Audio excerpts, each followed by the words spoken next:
is advised.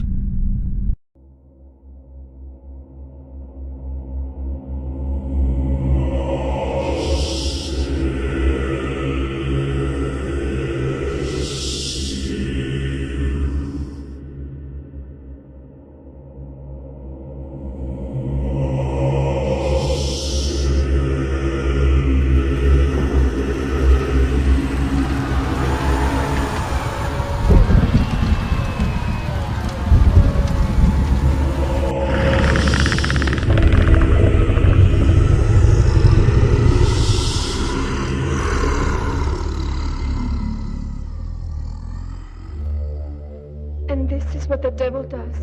He grants us virtues to expand his kingdom, the only valid one. Satan, Satan, Satan, our Lord and Master, I acknowledge thee as my God and Prince. Satan, Satan, Satan.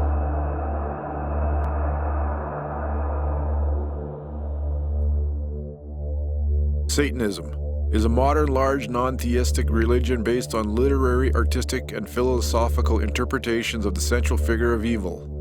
It wasn't until the 1960s that an official satanic church was formed by Anton LaVey. Prior to the 20th century, Satanism did not exist as a real organized religion, but was commonly claimed as real by the Christian churches. These claims surfaced particularly when persecuting other religious groups during events like the Inquisition, the witch hysterias of Europe and colonial America, and the Satanic Panic of the 1980s. Christa Pike was born March 10, 1976 in West Virginia, and was raised by her devout Christian grandmother. Her playground as a kid was the slaughterhouse where her grandfather worked. She was sexually abused by her grandfather's best friend named Ernest. The abuse started when she was in diapers. By the time Pike was 8 years old, she was incorrigible as a human being. At the age of 9, she was trying to grow marijuana and pots in her bedroom. At the age of 12, her grandmother died, and Christa tried to take her own life for the first time. She also began to self-mutilate by cutting herself as a way to deal with her grief. After the death of her grandmother, she was shuffled between her parents who were not married to each other. Her alcoholic mother, Carissa, was a registered nurse. She tried to bond with the daughter by smoking pot with her, in order to establish a relationship. The marijuana also helped Pike ease the physical pain caused by the beatings by one of her mother's boyfriends he would give her with a belt. Ananta Pikes refused to allow her own children to associate with her niece because she was a pathological liar and lived in a filthy home with no ground rules. At 14, she was allowed a live-in boyfriend, and by then she was a chronic weed smoker and sniffed inhalants. By the time she turned 18, Pike had been thrown out of her father's house twice. She was disobedient, dishonest, and manipulative. She was finally told to leave because she was suspected of sexually abusing his 2-year-old daughter from a second marriage. Her mother enrolled her in the Job Corps, a government program aimed at helping low-income youth by offering vocational training and career skills in Knoxville, Tennessee. Students lived in dormitories in its campus environment. Pike met and fell in love with another Job Corps student, a youth named Daryl Shipp, 17, who was a Satanist. Satan. Pike became convinced that another Job Corps student from Florida, 19-year-old Colleen Slemmer, was trying to steal her boyfriend. Those who knew Miss Slemmer disputed this, but Pike was sure of it. She told Daryl Shipp that little whore has to be taught a lesson. Daryl had an altar in his room, and he wanted to make a human sacrifice because the celestial bodies were in alignment. Pike agreed. They chose Colleen Slemmer. On January 11th, Pike told acquaintance Kim Iloilo that she was planning to kill another student, Colleen Slemmer, because she felt mean that day. Pike and her friend Shadola Peterson, 18, concocted a plan to lure Miss Slemmer to an abandoned steam mill that is part of the University of Tennessee campus. The next day, January 12, 1995, at approximately 8 p.m., Iloilo observed Pike, Slemmer, Shadola Peterson, and Daryl Shipp walking away from the Job Corps Center towards 17th Street. At approximately 10:15 p.m., she observed Pike, Peterson, and Shipp return to the center. Slemmer was not with them.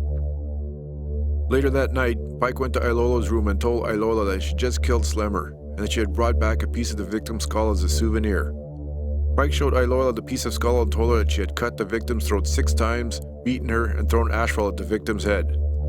Pike told Iloilo that the victim had begged them to stop cutting and beating her, but Pike did not stop because the victim continued to talk.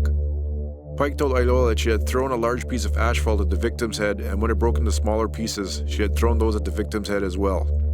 Pike said that a meat cleaver had been used to cut the victim's back, and a box cutter had been used to cut her throat. Finally, Pike said a pentagram had been carved into the victim's forehead and chest. Iloilo looked on as Pike was dancing in a circle, smiling and singing, la la la, while she related details of the murder. When she saw Pike at breakfast the next morning, she asked Pike what she had done with the piece of the victim's skull. Pike replied that it was in her pocket and then said, "And yes, I'm eating breakfast with it." During a class later that morning, Pike made a similar statement to Stephanie Wilson, another Job Corps student. Pike pointed to the brown spots on her shoes and said, "That ain't mud on my shoes, that's blood." Pike then pulled a napkin from her pocket and showed Wilson a piece of bone, which Pike said was a piece of Slemmer's skull. Pike also told Wilson that she had slashed Slemmer's throat 6 times and had beat Slemmer in the head with a rock. Pike told Wilson the victim's blood and brains were pouring out and that she had picked up a piece of skull when she left the scene. On the day after the murder, January 13th at 8:05 a.m., an employee of the University of Tennessee Grounds Department discovered Slemmer's semi-nude, slashed, and badly beaten body. The body was so badly beaten that he mistaken the corpse for an animal. Upon closer inspection, he saw the victim's clothes and her nude breasts and realized the body was of a human female. He immediately notified law enforcement officials. Officers from the Knoxville Police Department and the UT Police Department were summoned to the scene. Officer John Terry Johnson found the body lying on debris and was nude from the waist up. Blood and dirt covered the body. The victim's head had been bludgeoned. Officer Johnson looked at the victim's face, but he could not be sure if it was her face because it was extremely mutilated. Johnson removed all civilians from the area and secured the scene surrounding the body. As other officers arrived, they began securing the crime area. As officers discovered other areas of blood, articles of clothing, footprints, and broken foliage, the crime scene tripled in size, eventually encompassing an area 100 feet long by 60 feet wide. The crime scene was wet and muddy, and there was evidence of a scuffle with trampled bushes, hand and knee prints in the mud, and drag marks. A large pool of blood was found 30 feet away from the victim's body.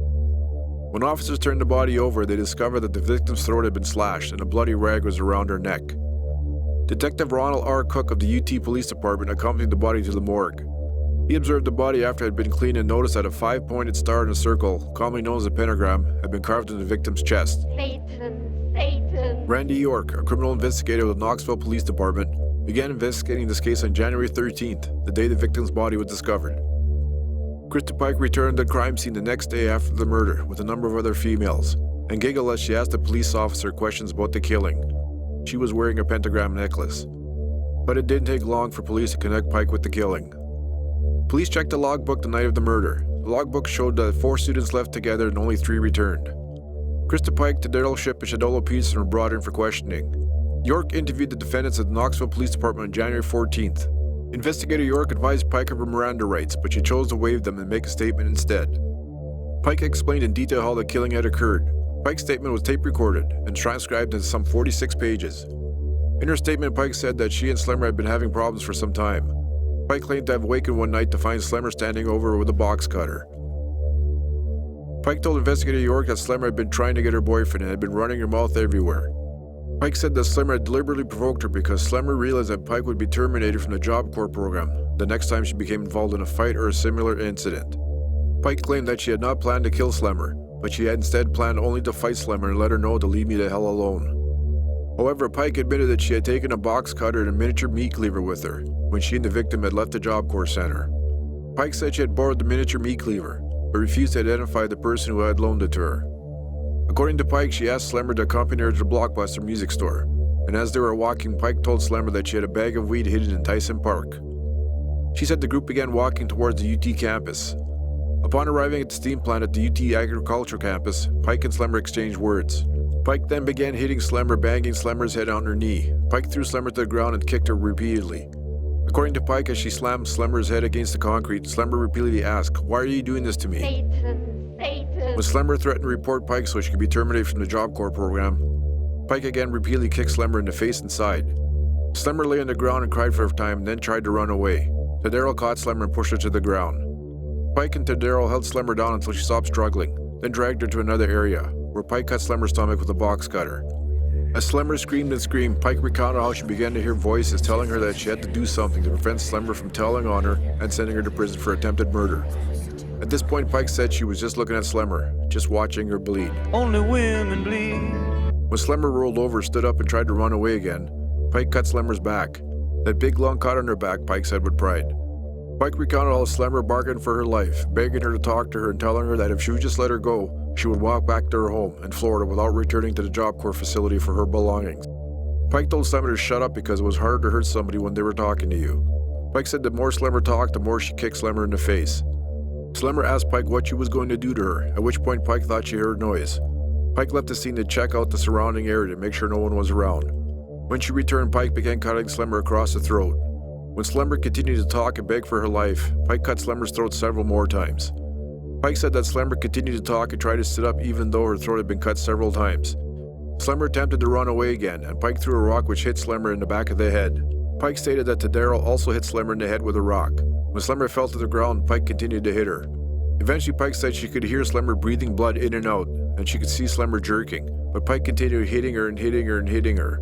Pike said, "The bitch won't die." Pike eventually asked Slemmer, "Colleen, do you know who's doing this to you?" Slemmer's only response was gurgling, groaning noises. At this point, Pike said she and Darrell each grabbed one of Slemmer's feet and dragged her to an area near some trees, leaving her body on a pile of dirt and debris. They left Slemmer's clothing in surrounding bushes. Pike said the episode lasted for about 30 minutes to an hour. Pike admitted that she and Darrell had forced the victim to remove her blouse and bra during the incident to keep her from running away. Pike also admitted that she had removed a rag from her hair and tied it around Slemmer's mouth at one point to prevent Slemmer from talking. Pike denied carving a pentagram in the victim's chest, but said that Darrell had cut the victim on her chest. After disposing of Slemmer's body, Pike and Darrell washed their hands and shoes in the mud puddle. They discarded the box cutter, and Pike returned the miniature meat cleaver to the person at the Job Corps from whom she had borrowed it. Pike told investigator York that the blood-stained jeans she had worn during the incident were still in her room. Pike also admitted to York that she had discarded 2 forms of identification belonging to the victim and the victim's black gloves in a trash can at a Texaco station on Cumberland Avenue. Pike gave York consent to search her room and then accompanied him to the Job Corps Center, where they found her bloody jeans. From there, Pike retraced her steps, describing what happened on the night of the killing. She brought him to the exact location where the victim's body was found. Pike also left a jacket in the counselor's office on January 13th, and when he returned from the long weekend and learned that she was suspected of being involved in the murder, he turned it over to police. In the pocket was the piece of bone from Colleen's head. Darrell Ship's room was searched, and a satanic Bible and altar were found. After Pike's statement, they were arrested and processed at the Knoxville Police Department. In their mugshots, Pike and Ship were both wearing identical pentagram necklaces. Over a year later, they went to trial. Chidolo Peterson turned state witness and testified against Pike and Ship. On March 22, 1996, after only a few hours of deliberation, Christa Pike was found guilty of murder and conspiracy to commit murder. On March 30, 1996, Pike was sentenced to death by electrocution for the murder charge and 25 years in prison for the conspiracy charge. Darrell Ship received a life sentence without the possibility of parole. Peterson, who had turned informant, received probation for pleading guilty to being an accessory. Shortly after she was convicted and sentenced to die for her crime, Pike wrote a letter to her boyfriend complaining about the treatment she got from the court. "You see what I get for trying to be nice to the hoe? I went ahead and bashed her brains out so she died quickly instead of letting her bleed to death and suffer more, and they effing fry me. Ain't that the shit," she wrote. Christa Pike is still awaiting execution to this day. And this is what the devil does. He grants us virtues to expand his kingdom, the only valid one. Satan, Satan, Satan, our Lord and Master, I acknowledge thee as my God and Prince. Satan, Satan, Satan. Welcome to my channel. This is Mr. Scary. Hope you enjoy the show.